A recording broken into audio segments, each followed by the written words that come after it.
Tantor Audio, a division of Recorded Books, presents Summer's Child by Luanne Rice, narrated by Anne-Marie Gideon. Prologue. At the time, it was the biggest story in the state. Every newspaper covered it on the front page. Her face was as well known as the governor's, and much more beloved. The excitement in her blue eyes, the enormous smile, the shimmer, yes, that's what it was. The way she positively shimmered with life, radiated goodness. She looked like everyone's favorite sister, best friend, and girl next door, all rolled into one. The fact that she was pregnant when she disappeared gave the story an extra terrible jolt. When you looked at her photo, now you saw her joy, as if it were right there with her. You imagined how thrilled she was to be having a baby, and you knew that she would be a wonderful mother. Some people hide their feelings, keep them inside for no one to see. Not Mara. She'd never hidden anything. You just looked at her picture and knew. That smile and the brightness in her eyes left no doubt at all. She was right there, smiling into the camera with the same degree of love and presence that she brought to everything in her life. I love you. You know that, don't you? Take the picture so we can save it forever. Put it into the baby book and prove how excited we were to know our child was on the way. Did Mara actually say those words, or were they just a trick of memory? Being so open requires a sort of innocence, a hope. No, more than a hope.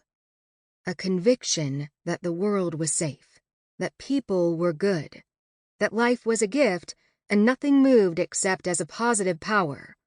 Bad things happened, attacks, violence, crimes.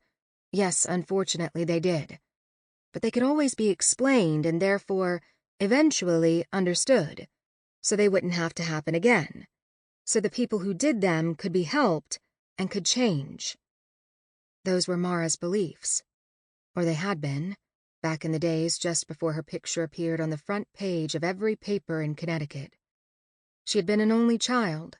Her parents were dead. Perhaps that was why the whole country adopted her, searched for her, and grieved for her as they would have their own daughter, sister, or friend. The anniversary of her disappearance always brought a new flurry of stories. TV stations ran recaps of old video shots, endless loops of her smiling, waving, holding the yellow watering can, and wearing a pair of matching buttercup yellow rubber rain boots in the garden.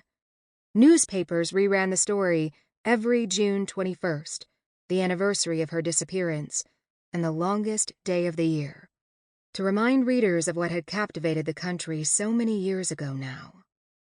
On the first night of summer, adorable, 5'0", pregnant as could be, Maeve Jameson went out to water the garden. Whether she hitched a ride and changed her identity, walked into the hands of a brutal stranger, or was already dead at the hands of her husband, has never been known. Her body was never recovered. She was never seen again. No baby was ever born, or at least not with a mother named Maeve Jameson listed on the birth certificate. The only clues were the yellow rain boots, left neatly standing next to the trickling hose. The articles were grave, somber, but oddly wistful. They added up to a life never lived, a mystery never solved. What could have happened that would make her stop watering the garden and walk away? Who could ever forget that smile? That smile that would never be smiled again. Chapter 1. Being retired had its pluses. For one thing, it was good to be ruled by the tide tables instead of department shifts and schedules. Patrick Murphy kept the small Hartford Current tide card tacked up by the chart table, but he barely needed it anymore. He swore his body was in sync with the ebb and flow of Silver Bay. He'd be pulled out of bed at the craziest hours, in the middle of the night, at slack tides, prime times to fish the reefs and shoals around the Stone Mill power plant. Stripers up and down the Connecticut shoreline didn't stand a chance. They hadn't for 2 years, 7 months, 3 weeks and 14 days since Patrick had retired at the age of 43. This was the life. This was really the life, he told himself. He had lost the house, but he had the boat, the truck. This was what people worked their whole lives for, to retire to the beach and fish the days away. He thought of Sandra, what she was missing. They had had a list of dreams they would share after he left the Connecticut State Police. Walk the beaches, try every new restaurant in the area, go to the movies, hit the casinos, take the boat out to Block Island and Martha's Vineyard. They were still young. They could have a blast.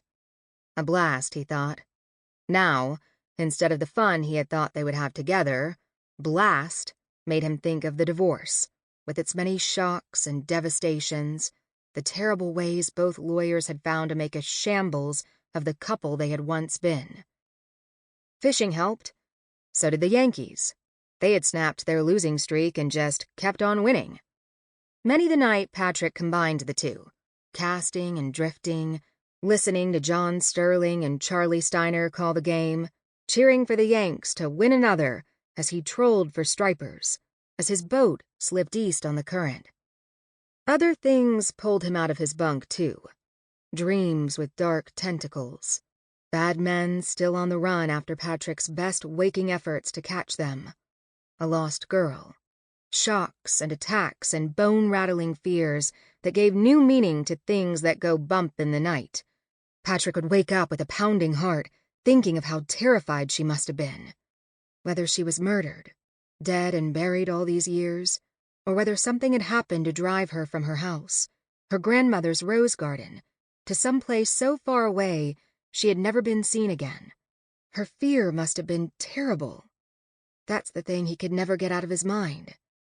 What fears had Maeve Jameson felt? Even now, his imagination grabbed hold of that question and went wild. The case was 9 years old, right at the top of his unsolved pile. The paperwork had been his albatross, his constant companion. The case was the rock to Patrick's Sisyphus, and he had never, not even after it promised to ruin his marriage, not even after it made good on that promise, not even now, after retirement, never stopped pushing it up the hill. Mara's picture. It sat on his desk. He used to keep it right beside his bed to remind him of what he had to do when he got up.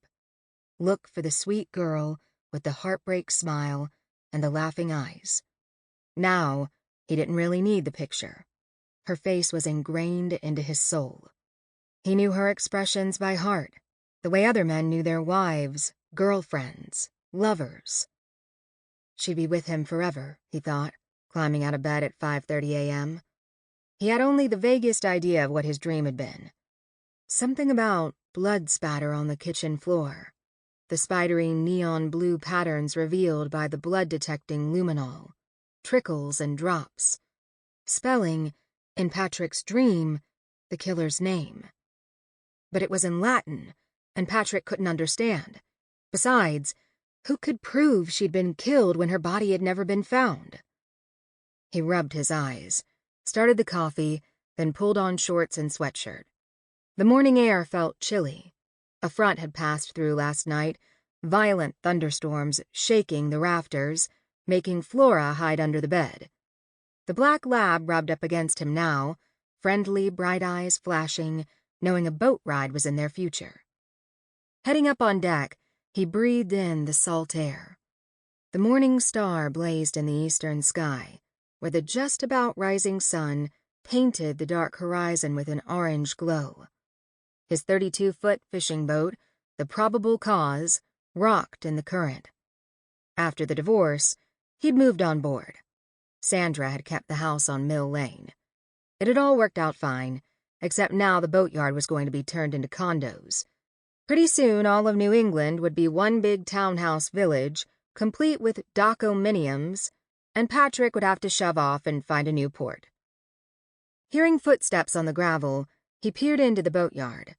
A shadow was coming across the sandy parking lot. Flora growled. Patrick patted her head, then went down below to get 2 mugs of coffee. By the time he was back on deck, he saw Flora wagging her tail, eyes on the man standing on the dock. Angelo Nazarena. "Don't tell me," Patrick said. "You smelled the coffee." "Nah," Angelo said. "I got up early and saw the paper. I figured you needed company so you wouldn't get drunk or do something really stupid. Longest day of the year is tomorrow, and the articles are starting already." He held the Hartford Courant in one hand, but accepted the heavy blue mug in the other as he stepped aboard. "I don't drink anymore," Patrick said. He wanted to read the story, but didn't at the same time. "As you well know. Besides, I'm not speaking to you. You're selling my dock."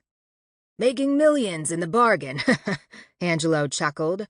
"When my grandfather bought this land, it was considered crap.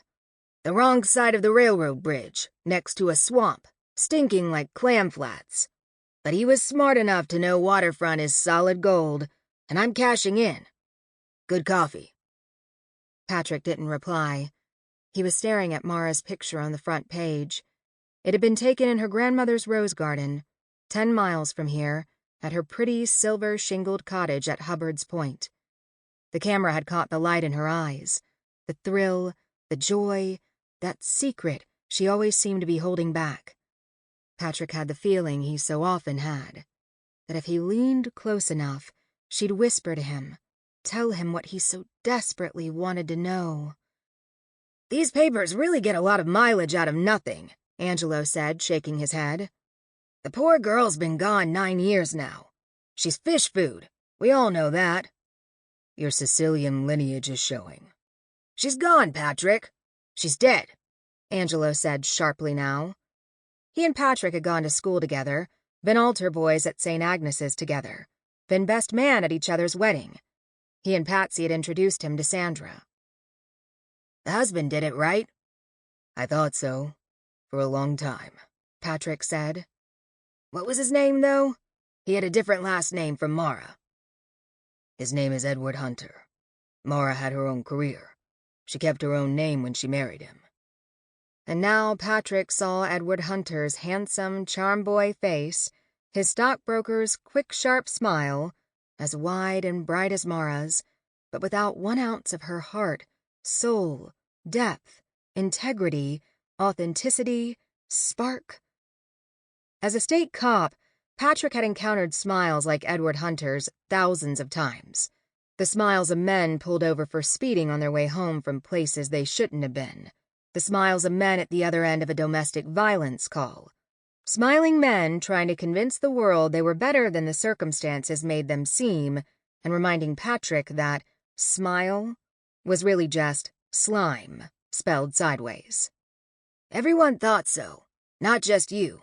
But the bastard didn't leave a body behind. So you can't try him, and it's time for you—" "We could have tried to pull a Richard Crafts," Patrick said, naming Connecticut's infamous killer convicted of murdering his wife, whose body was never found, on the basis of a few fragments of hair and bone discovered in a rented wood chipper. "But we didn't even have enough for that. I couldn't even find enough evidence for that." "Like I was saying, it's time you moved on." "Okay, thanks," Patrick said, his expression saying, "Why didn't I think of that?" His Irish rising as he faced his friend Angelo, who had brought over the morning paper with Mara's face on the front page, who was about to sell his boat slip right out from under him. Flora had gone for a run around the still deserted parking lot, and now she leapt back aboard the boat. "What I mean is," Angelo said, trying to find the words to fill the hole he'd opened up. "What you mean is, it's time I got a life. I know," Patrick said, giving his old friend an old friend's glance. The kind of look that tells them they know you better than anyone, that you take their point, that they were right all along, when what you really want is to just shut them up and get them off your case.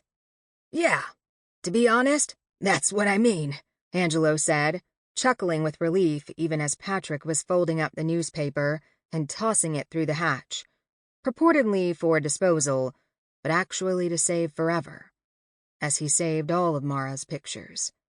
Because, he thought as he started up the engine and Angelo cast off the lines, as they headed out to the fishing grounds, It was one of the ways he had found to keep her alive. That, and one other way. The whole world assumed that Maeve Jameson and her unborn baby had died all those 9 years ago, and they still did. Patrick thought back to his Catholic childhood, that phrase in the creed, "We believe in all that is seen and unseen." It was pretty much impossible to have faith in what you couldn't see, and the world hadn't seen Mara in over 9 years. Backing out of the slip, hitting the bow thrusters, he eased into the channel. The boat chuffed through the deepening water as gray herons watched silently from shadows along the green marshy shore. The rising sun shone through scrub oaks and white pines. Bursts of gold glittered on the water ahead. The dead never stayed hidden. The earth gave them up, one way or another. Patrick knew they were relentless in their need to be found. The Tibetan Book of the Dead described the hungry ghosts, tormented by unbearable heat, thirst, hunger, weariness, and fear. Their realm seemed familiar to Patrick. Having spent his career investigating homicides, he believed that the dead had their own emotions, that they haunted the living until they were found. And Mara had never been found.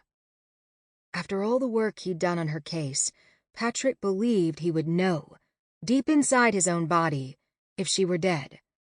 He felt Maeve Jameson in his mind, his skin, his heart. He carried her with him every day, and he knew he'd never be able to put her down until he knew for sure what had happened to her, where she was. The birds were working up ahead, marking a school of blues just before the Red Nun buoy. Angelo got the rods ready. Flora stood at Patrick's side, her body pressed against his leg as he hit the throttle and sped toward the fish, and tried in vain to escape the thoughts that haunted him wherever he went. And he knew that when he got back, he'd be ready to write her this year's letter. Ah, it was about to start again, as it did every year at this time. Just as the last traces of New England's long chill were gone from the air, just as the birds had returned north from their winter's journeys, just as the roses were coming into bloom and the gardens were awash with color, just as summer solstice was upon them with its gift of the longest day. The time had come around again. Maeve Jameson stood in her garden pruning. She wore a wide straw hat, white linen shirt, and hot pink garden gloves. In spite of all the cover-ups, she also wore sunscreen. They hadn't known about sun damage when she was a girl. They had all thought the sun was the great healing force. The more of it, the better. But she'd had a small skin cancer removed from her cheek last year and was determined to do her best to keep it from happening again, to stay as healthy as she could, to stay alive until she knew the entire truth. She had always been fastidious about putting lotion on her granddaughter. Mara had had such fair skin, so typically Irish, pale and freckled. Her parents, Mara's, that is, had been killed in a freak ferry accident on a trip to Mara's mother's hometown in the west of Ireland. Maeve had taken over raising their daughter, their only child. Every time she'd ever looked at Mara, she'd seen her son, Billy, and she loved her so much, more than the stars in the sky, more than anything, because she was a direct link to her darling boy, and she'd dutifully put sunscreen all over her freckled skin before letting her go down to the beach. "You have the soul of your father in your blue eyes," Maeve would say, spreading the lotion. "And my mother?" "Yes, Anna, too," Maeve would say, because she had loved her Irish daughter-in-law almost as if she'd been her own child. But the truth was, Mara had been all Billy to Maeve. Maeve couldn't help herself. So now she just stood in her garden, clipping the deadheads from the rose bushes. She tried to concentrate on finding the 3-leaf sets, but she was distracted by the 2 news people standing out by the road. They had their cameras out, clicking away. Tomorrow, the anniversary of Mara's disappearance, the headlines would no doubt read, grandmother's still waiting after all these years, or roses for Mara's remembrance, or some other malarkey.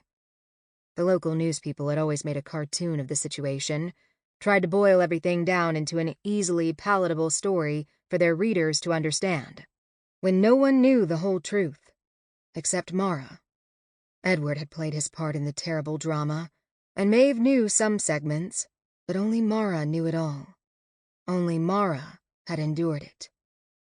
The state police detective had learned some of it.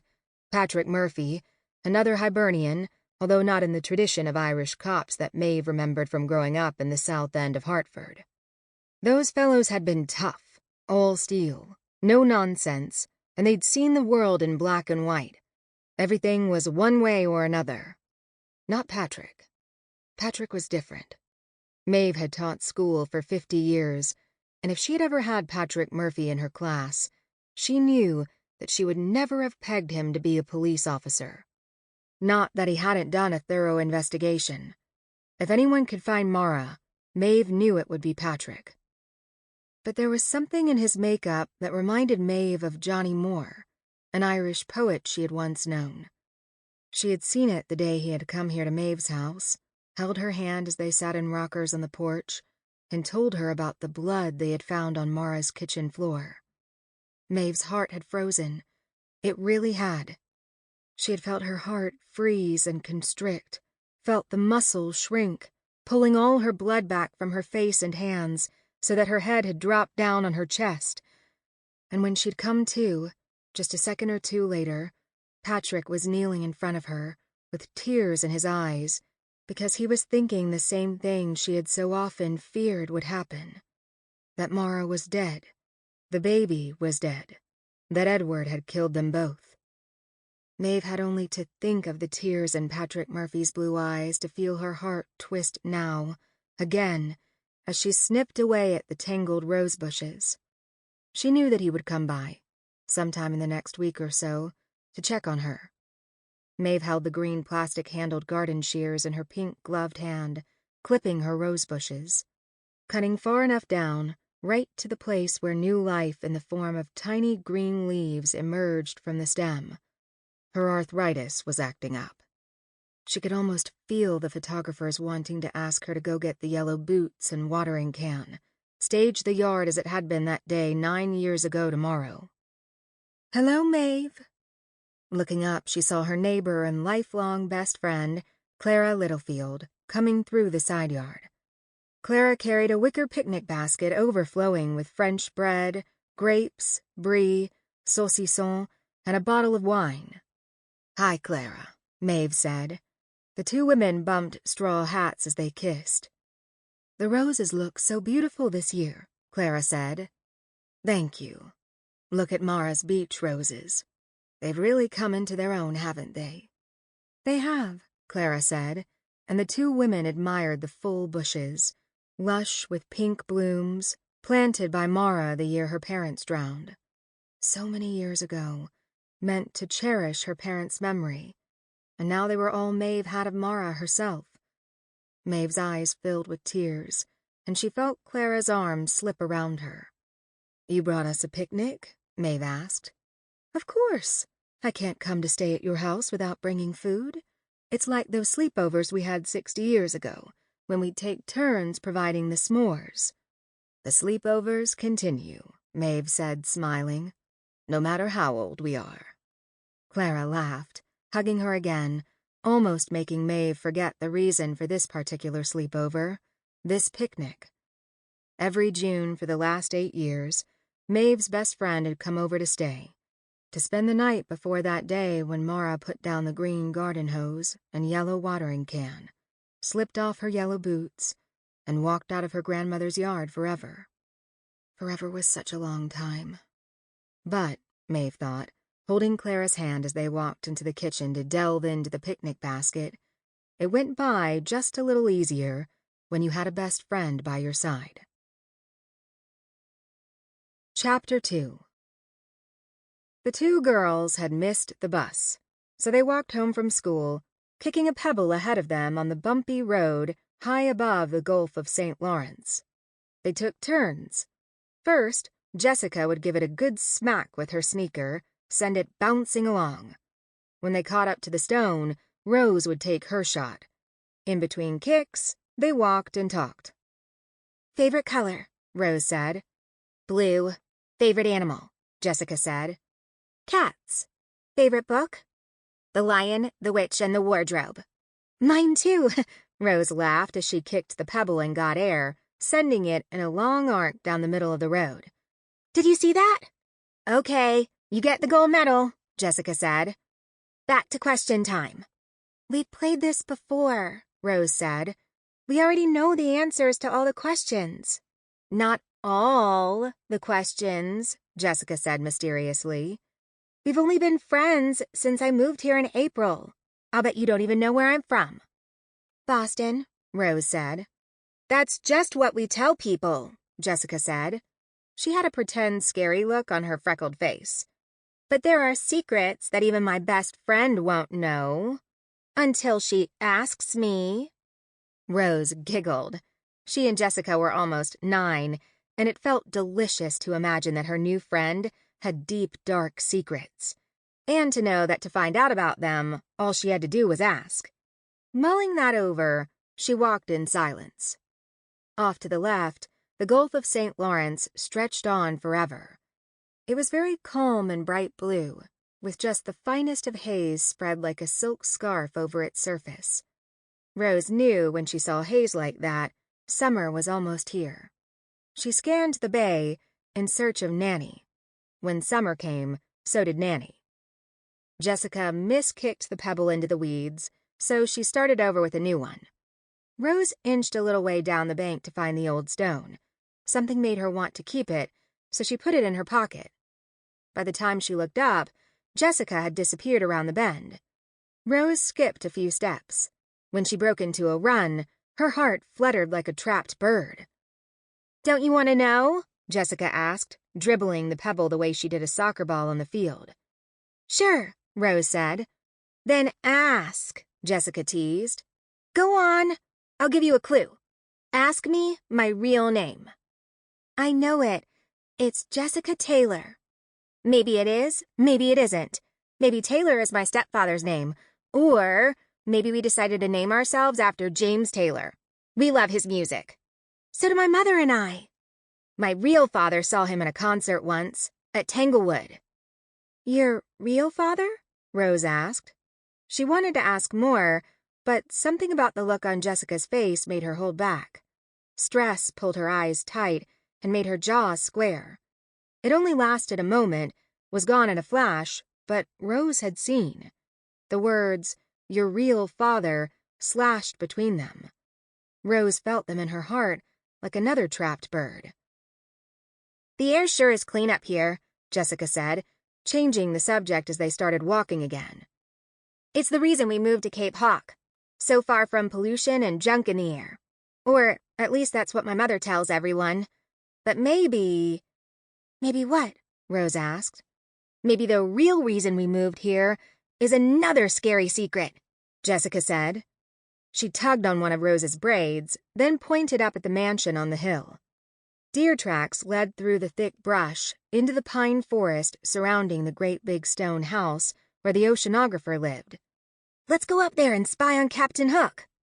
"I don't think that's such a good idea," Rose said, feeling the strange flutter again. "Considering he's our friend, and my mother has her store right next to his office." "Yes, but that's way down at the dock," Jessica said. "She probably has no idea what goes on inside his big, crazy house. What if he's a mad scientist, and we have to save her? What if he's a real pirate with a name like Captain Hook?" "His name is Dr. Neal," Rose said. She knew the kids called him Captain Hook, but she never did. Rose knew that people were different in all sorts of ways. She loved the things she and Dr. Neal had in common, and it made her sad when kids made fun of him. He was so tall and quiet, with that dark hair and deep-set eyes, and a thin mouth that never smiled, except when he was near Rose and her mother. "I feel bad that your mother's beautiful shop has to be right next door to him," Jessica said. "Any one-armed guy who spends his life chasing sharks?" She shivered. when the rest of his family is so nice with their whale watch boats. My birthday party's going to be a whale watch, Rose said. Sample complete. Ready to continue?